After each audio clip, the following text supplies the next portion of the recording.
The people I passed shunned me. They thought me an evil omen, called me Dire Wolf. Was as good a name as any. Stop us if you've heard this one before.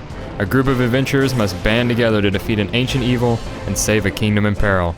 It's a classic tale and one that countless games have used as the reason for letting players venture across the digital landscape, killing everything in sight. The best games weave it into a unique experience with interesting characters and varied gameplay. The rest, like Crimson Alliance, copy the formula whole hog and call it a day. The result is an action role-playing game built like a color-by-numbers drawing. It works, but it does nothing more to distinguish itself.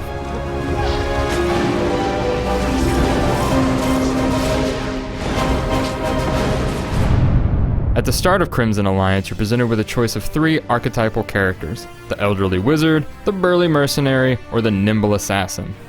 At first blush, these characters all feel distinct. The wizard conjures rolling waves of ice shards, and the mercenary cleaves enemies in two with his sword. However, once you spend an hour with each, you find they all follow the same combat style of 2 normal attacks and 1 non-lethal technique that stuns foes.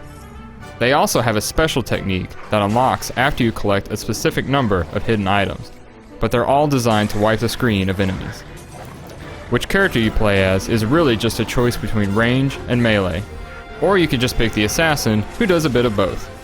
A lack of greater complexity is a recurring issue in Crimson Alliance. From level design to character customization, the game leaves you wanting in every category. The mission layout is a linear gauntlet of stages that repeatedly pit your heroes against the same basic enemy types, those that run at you and those that shoot at you. Only in the final act does the game start mixing things up with traps and creative objectives, but by then it's too little, too late. In between these encounters, there are secret areas to discover that are filled with gold and treasure. You can also replay levels on higher difficulty to compete for the high score on each stage's leaderboard. For your troubles, you are awarded copious amounts of gold, the adventurer's delight. In lieu of experience points and levels, you spend gold on weapons and armor to advance your character. Item vendors will open up after you complete specific missions with new wares for you to buy. And because all the items are split up between different vendors, it can make comparison shopping a pain. Items improve your character's 4 stats, 3 for your attack and 1 for your health. Improving health lets you take more damage, while improving your attacks will change their properties slightly, such as creating a bigger ice wave. The game's strongest feature is its 4-player, online or local, cooperative play. Rampant slaughter is always more enjoyable with a buddy, and there are even a few puzzles scattered throughout the game that require teamwork to surmount. It's a pity that the soundtrack is so forgettable.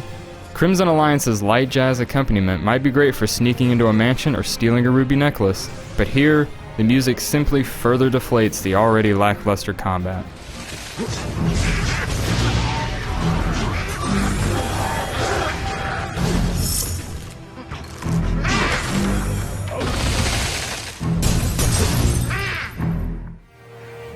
Crimson Alliance simply does the bare minimum across the board. Its tale of an evil sorceress returning from the dead is accented with a bit of humor that should have been taken further. The satiric context would have helped alleviate the game's otherwise dry trappings, maybe even transform the game into a parody of its ilk. But as it stands, Crimson Alliance is a hollow game that offers little more than mindless monster slaying.